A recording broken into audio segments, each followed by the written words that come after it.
Hi, GVF. Thanks so much, as always, for joining us here. Know how glad we are that you're here. We are in the series right now called On Hold, and it's this series delving into these times that we find ourselves in life, that life is on hold, and that it's unsustainable, and that we are no longer the people that we were, but we are not the people that we're yet going to be. And it's also looking into these times where God whispers to us, your plans might be ruined, but mine are not. So this week we are going to look at how God deals with this underlying heart issue of when we despise God with what he's done to our lives. And in a word, discontent.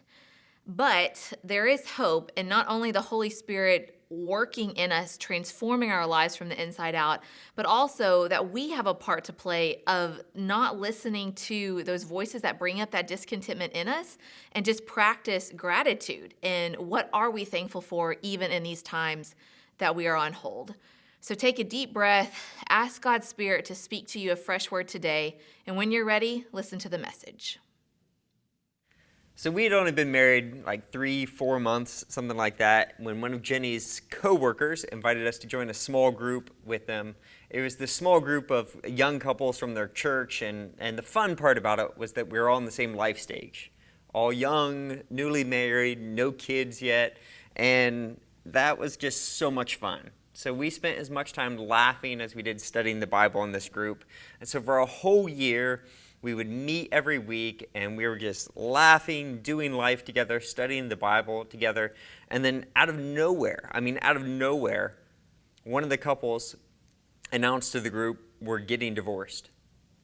Our marriage is in shambles. He was already dating someone else. She hated him. And all of us in the group were in complete and utter shock. We had met week after week. We'd been studying the Bible together, doing life together, and there was no sign, nothing, that this was coming along the way. But just under the surface, that whole time that we're meeting, the whole time we're doing life together and praying for one another and sharing prayer requests and laughing together, the whole time just under the surface, their lives were broken and getting ready to just explode. If they had shared their struggles, if they had cried out for help, if they had come to us or come to someone with these problems, they might have had a different result. But the fact of the matter is they didn't. So at the very first hint that anything was wrong, it was already too late. At the very first hint that anything was wrong, their marriage literally just imploded. It collapsed. It was gone. So today we are embarking on a journey that the people of God have been walking for at least 3,500 years. And it is a journey through those in-between times, through those times of crisis and hardship, what the Bible calls wilderness. It's when we're not where we were, but we're not yet where we will be. We're not who we were, but we're not who we will be. It's what we're calling when life is just on hold. The Bible calls this the wilderness, and there's an entire book of the Bible devoted to these time periods, of wilderness time periods. And in fact, in Hebrew, the title of one of the books of the Bible in Hebrew is literally In the Wilderness. We know it as the book of Numbers. When we're going to pick up the book of Numbers and be studying it for the next few weeks, when we pick up this story in the book of Numbers, we find this story about God literally leading his people on this historic account through the Sinai wilderness, from slavery in Egypt to the promised land. But it's more than this. It's more than just a travel log. It's a story of an inner journey of going from slaves to children of God, from bondage to freedom. And I would like to suggest that it's the story of how God works not just in them, but in us. How he leads us through wilderness times in order to transform us and to make us into who he's called us to be. It's how God leads us from where we were to who we will be. In the first 10 chapters of the book of Numbers, things are really good. Year after year, for the first year there at least, they're doing life together in the wilderness, and it is good. Like, you read the first 10 chapters, and it's about obedience and worship and harmony and order. There's as much laughing as there is studying the Bible. But then we turn the page in the book of Numbers, Numbers chapter 11, and kind of everything blows up just out of nowhere. Like out of nowhere, the first hint that anything's wrong, we're like, where'd that come from? And then it's already too late. Like the whole thing just starts to collapse. The whole time that they've been obedient, the whole time that they've been living in apparent harmony, the whole time that they've been worshiping God, just under the surface of all that, we find that there are these deep, deep problems, these major heart issues at work. And that these unresolved heart issues have been destroying them from the inside out the whole time, but nobody sees it until the wilderness reveals it. So over the next 16 chapters of the book of Numbers, from chapter 11 forward, these unresolved heart issues are going to be revealed one by one, and their lives, literally, in this story, their lives start to implode right before our eyes. It starts to just fall through, and it's mesmerizing in the way like a car wreck or a train wreck is mesmerizing. Like, you don't want to see it, but you can't look away. And so for the next 5 weeks, we are going to look at these 5 major heart issues that are revealed in the wilderness time period for the people of God. There's 5 heart issues that are revealed in times of desperation, when our lives are put on hold. And as we sit back and watch the ancient Israelites, and we watch their lives just implode, I want to encourage you not just to look at them, but to look at your own heart. So the Apostle Paul, speaking to these very passages, writes in 1 Corinthians, these things happened to them, these things in the book of Numbers, happened to them as examples and were written down as warnings for us. So if you think you're standing firm, if you think your life is good, if you think things are just okay with you, be careful that you do not fall. No temptation has overtaken you except what is common to humankind. This has happened before. These aren't just their issues, there are issues. So Paul's point is we're no different. And if we're not really, really careful, if we don't learn from these stories, we can fall into the same struggles and we could see our own lives implode when we're tested. So, in the same way that the Sinai wilderness would reveal their issues, here's the question for today. When your life is placed on hold, when you, whether it's a pandemic, a personal crisis, whatever it is, when you're stuck in that in-between time, when life as you know it has come to a halt and you are just stuck there, are you ready to do the deep work, the deep heart work, to not just pretty up the outside, but deal with your stuff? Are you ready to get help, deal with your issues, or, like the ancient Israelites, is your life going to implode at the first hint that something's wrong? So our text for today is Numbers chapter 11. We're going to be in verses 4 through 35. If you want to open another tab or open up your scriptures and follow along, Numbers chapter 11, verses 4 through 35. And we're going to see the first great heart issue here, the first thing that if we don't deal with it, if we don't dig it out of our hearts, it will destroy us. It will destroy our lives. And it's discontentment. So Numbers chapter 11, starting in verse 4, reads like this.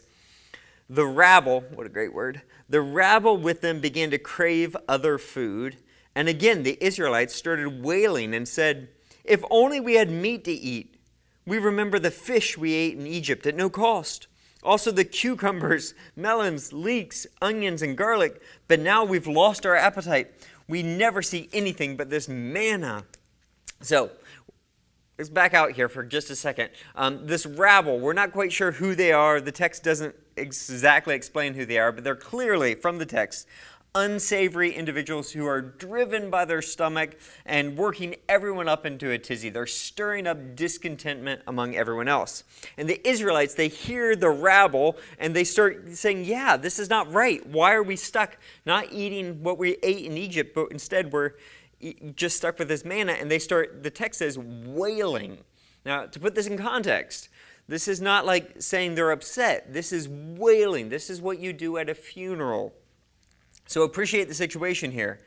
The Israelites are wailing, all-out mourning, over the menu. So years ago, when my daughter was little bitty, 2-3 years old, there was one particular car ride where we're driving in the car, and she's eating a granola bar in the back seat. and something happened to her granola bar, and it snapped in half. And at that moment, she lost it.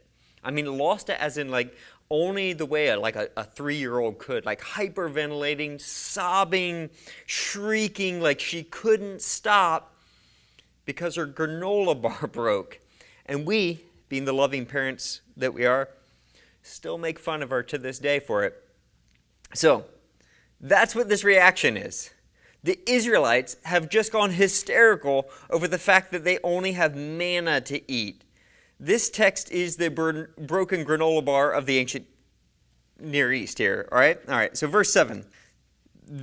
Moses is going to give us a little explanation of exactly what we're talking about here. Verse 7 reads like this. The manna was like coriander seed, which looked like resin, like this thin resin stuff. The people went around gathering it, and they ground it in a hand mill or crushed it in a mortar. They cooked it in a pot or made it into loaves, and it tasted something like something made with olive oil. When the dew settled on the camp at night, the manna also came down. So some speculate, what is this manna? Some speculate that it's sap from a certain tree that is known to exist in the Sinai Peninsula, but we really have no idea what manna is, and neither did the Israelites, because that's what the point is. In Hebrew, this is a play on words. When they first find this manna, when God provides manna for them in the wilderness, they come out and they look at it and they say, what is it? In Hebrew, it's literally, manhu? And Moses is like, manna.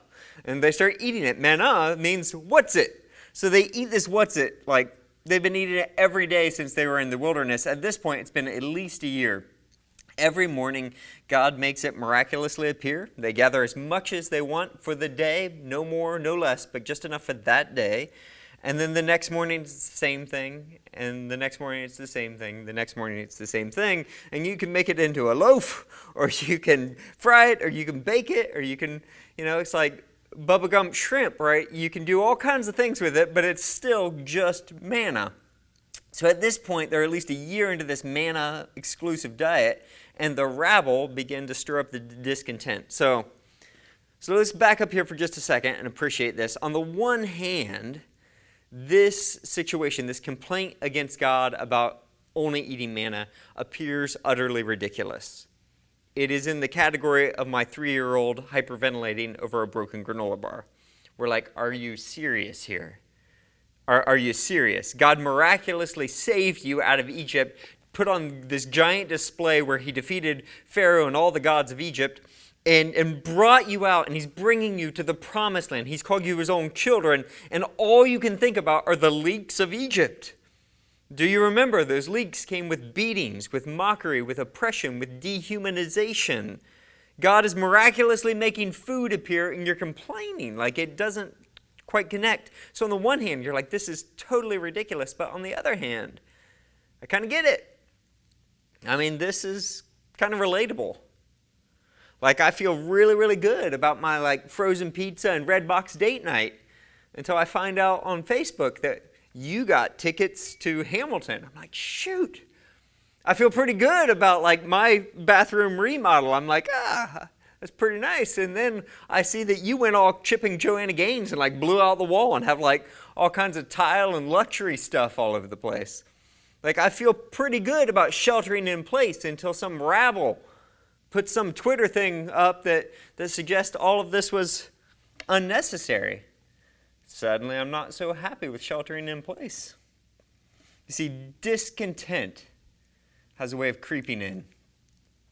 Rabble, they stir up discontent.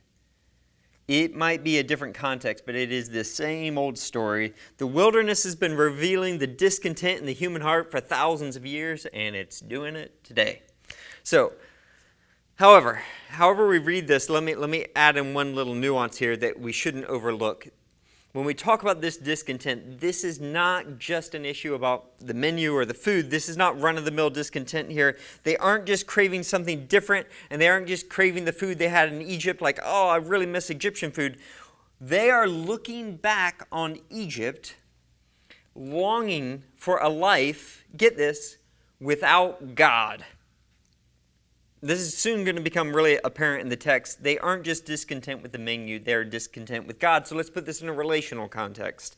This is like you get married And then after you're married, you spend the whole time wishing you weren't married, longing for the life of a single person, and actually saying to your wife or your husband, "You've ruined my life." This is like becoming a parent, and then one day you turn around and look at your kid and say, "I wish I never had you."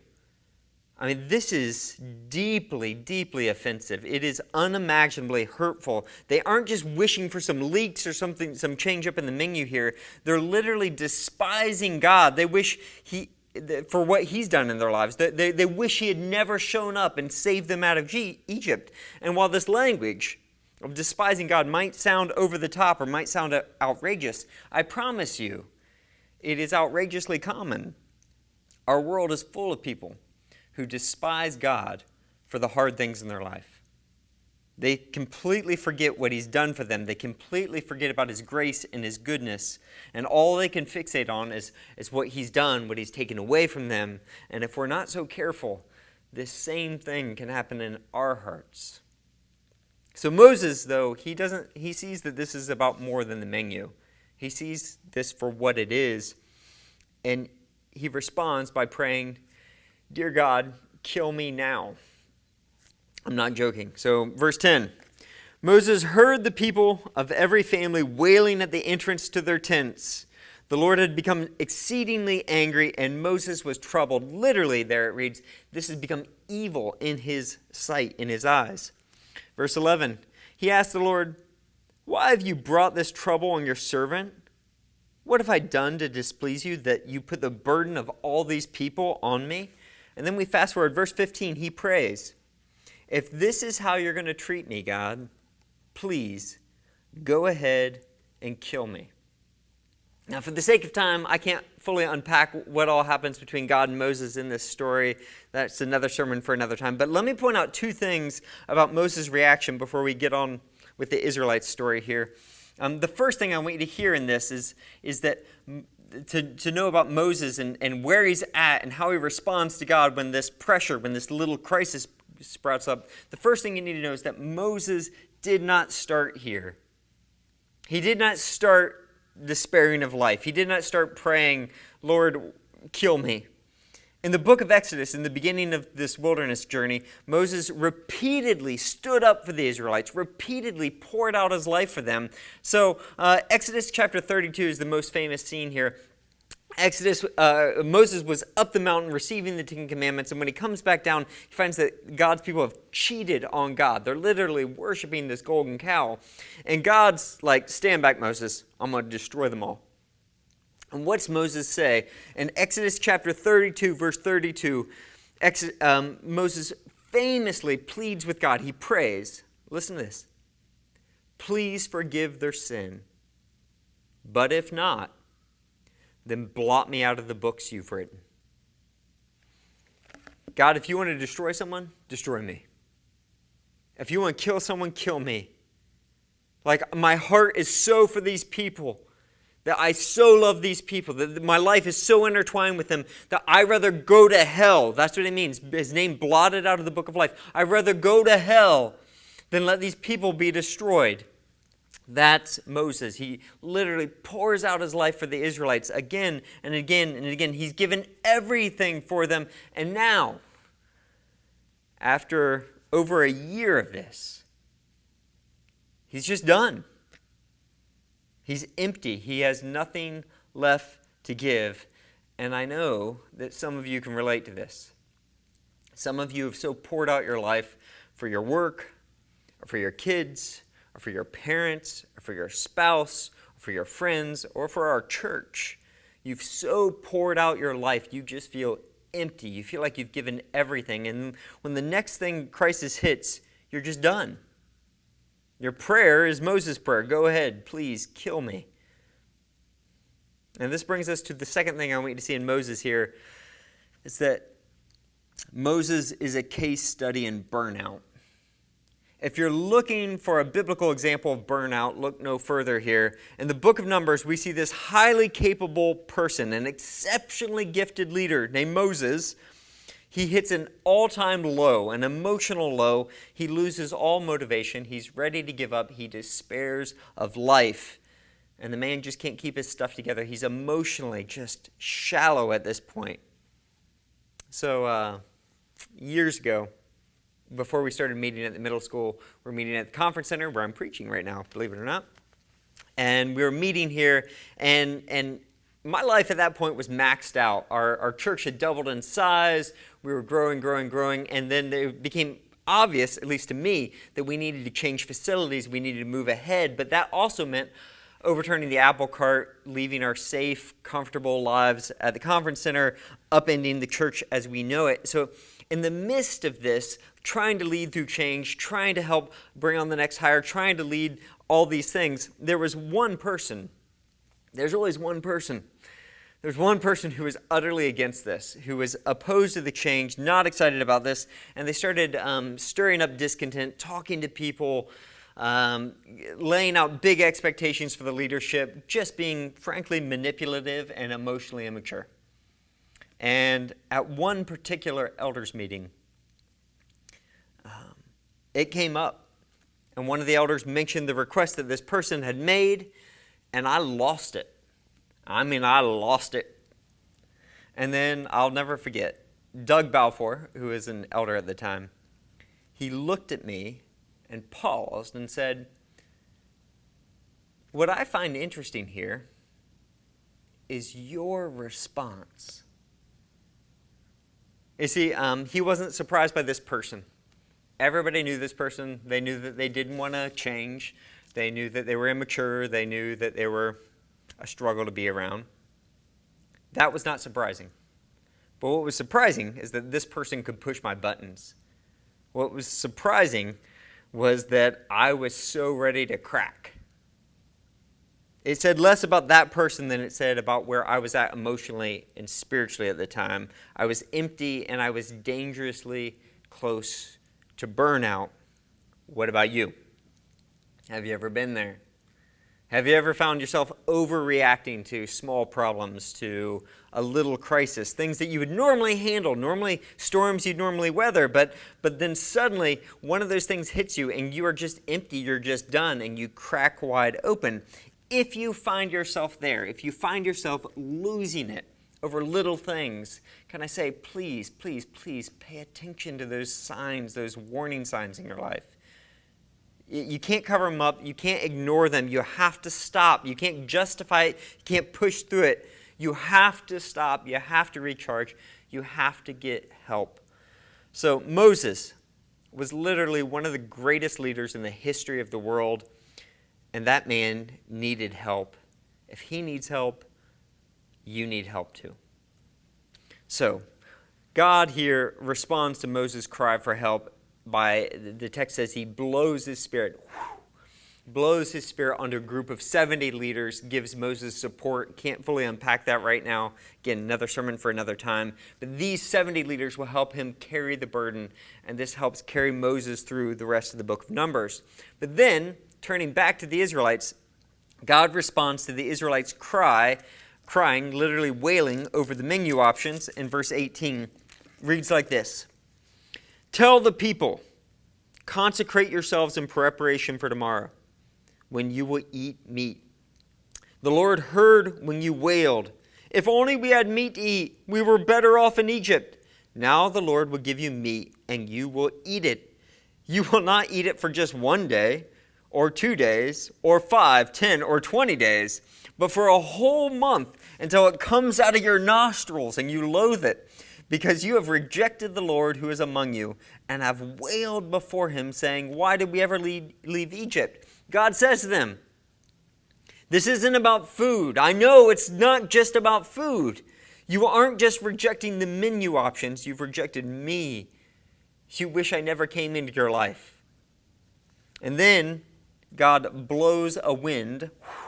In Hebrew, the word for wind and spirit is the same. So this is an echo, a word play of what he just did to help Moses. Now he's going to respond to the Israelites by blowing his spirit, or a wind. And God blows wind, and this is what happens. Verse 31. A wind came up from the Lord and drove quail in from the sea. It scattered them up to 2 cubits deep all around the camp, as far as a day's walk in any direction. All that day and night and all the next day, the people went out and gathered quail. No one gathered less than 10 homers. They spread them out all across the camp. So we know that there's this annual migration of quail across the Sinai Peninsula, and it appears that God directed them all to the ancient Israelites, and so that there are literally millions of quail everywhere. A cubit is deep, so they're literally like hip deep in quail at this point, and everyone's got a barrel full of them to eat. They're eating it until, get this delicious language here, until it comes out of their nostrils. Verse 33. But while the meat was still fresh between their teeth, and before it could be consumed, the anger of the Lord burned against the people, and he struck them with a severe plague. Therefore the place was named Kibroth Hattaavah, because there they buried the people who had craved other food. Now, we don't quite know what this plague is. It could be food poisoning, some foodborne illness, something else. Whatever it is, though, it's clearly directly related to their cravings. So Kibroth Hattaavah literally means graves of craving. That their craving killed them. Listening to the rabble ruined them. Discontent destroyed their lives. Now, let me just confess something. You're a contemporary American. I am as well. And this, of course, the fact that God killed a bunch of people who were discontent with him, it sounds awful. Through a cultural lens, this is like, what type of terrible God would destroy people for being discontent with him, for wishing that they could go back to life without him? But maybe, can I just suggest, in the context of the scriptures, that's missing the point. According to the scriptures, life without God is death. So it's spiritual death. It's tearing apart your life, your soul, from any meaning or purpose or the reason why you're here, any sense of identity. That's spiritual death, tearing that apart. But it's followed by physical death, which is a tearing apart of the body and soul. If they really longed for life without God, if that's what they truly craved, then perhaps this text is just saying God gave them what they want: death. So however we read this, though, one thing's crystal clear. Here's the message. Don't miss this. It's not hidden. Discontentment will steal your life. It will destroy you from the inside out. And that's how the story ends. There's no happy ending. There's no, silver lining. It's just they died. But the point of the story, when we read the rest of the scriptures, is that that's their story. It doesn't have to be your story.